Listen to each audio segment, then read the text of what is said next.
lainnya. Jadi sebenarnya pendirian sekolah alam itu adalah ingin memperkenalkan bahasa pendidikan, yaitu Salul Ibo itu sendiri. Jadi ketika muncul pertanyaan apa hubungan dengan sekolah alam, ya iya memang sekolah alam dijadikan itu mempertahankan Salul Ibo. Tentunya dia akan melawan segala upaya yang dilakukan oleh pihak-pihak yang dikatakan dia tadi itu adalah untuk merampas. Ada kebun, ada biodiversity, ada keberagaman hayati yang menjadi basis kehidupan. Kenapa bisa nobat punya badan yang gendut seperti itu misalnya? Kenapa Tiara punya wajah yang cantik atau sapi dan yang lain? Itu semua terberikan oleh alam yang mereka rawat dari generasi ke generasi. Sebenarnya sekolah alam didirikan untuk mempertahankan basis itu sebenarnya.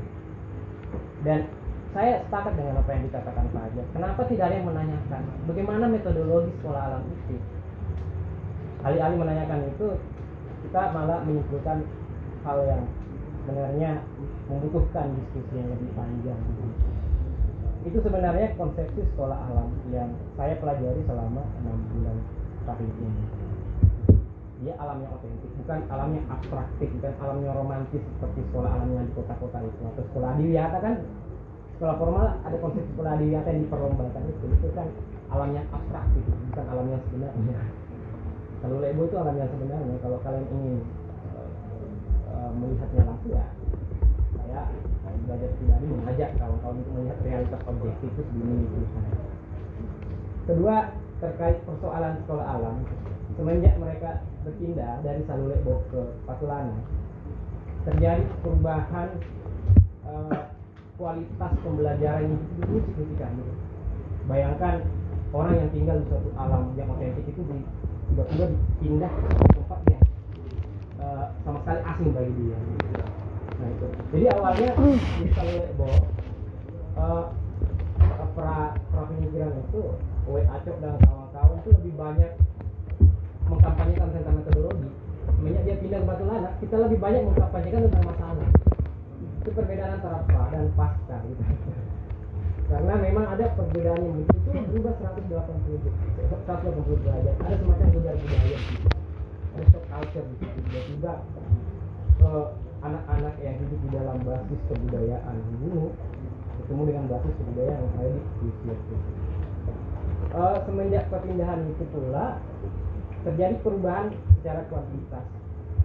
Siswa-siswa sekolah alam yang awalnya ada ratusan sekarang sudah tinggal 20 lebih siswa. Nah, kita menghadapi problem teknis yang saya sebut dengan problem input itu. Kita masih tetap melaksanakan implementasi, tetap ada output seperti ini dan Sari alternatif dia, tapi kita mengalami problem input pemasukan. Karena kalau kita biarkan, maka sekolah alam ini akan hilang dengan sendirinya.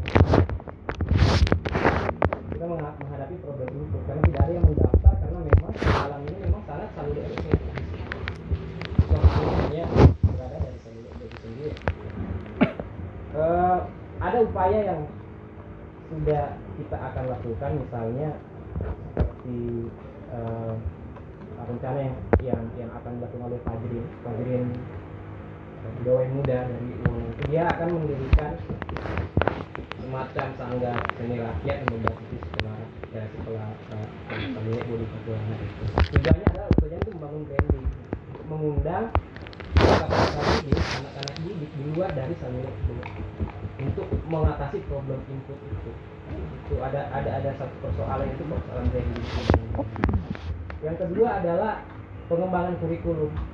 Nah, andai kata misalnya COVID ini tidak menjadi halangan, mungkin saya dan DAT sudah melakukan kampanye untuk ke Bogor misalnya.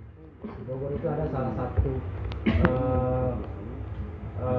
pesantren ekologi yang berbasis Islam, tapi betul-betul dia memang menjadikan ekologi dan ekonomi politik itu sebagai kurikulum utamanya dalam pendidikan. Mereka melakukan studi banding untuk pengembangan sekolah. Nah, langkah ketiga adalah ini, keluar dari Mamuju Tengah. Seperti yang saya katakan tadi, kalau kita tetap berada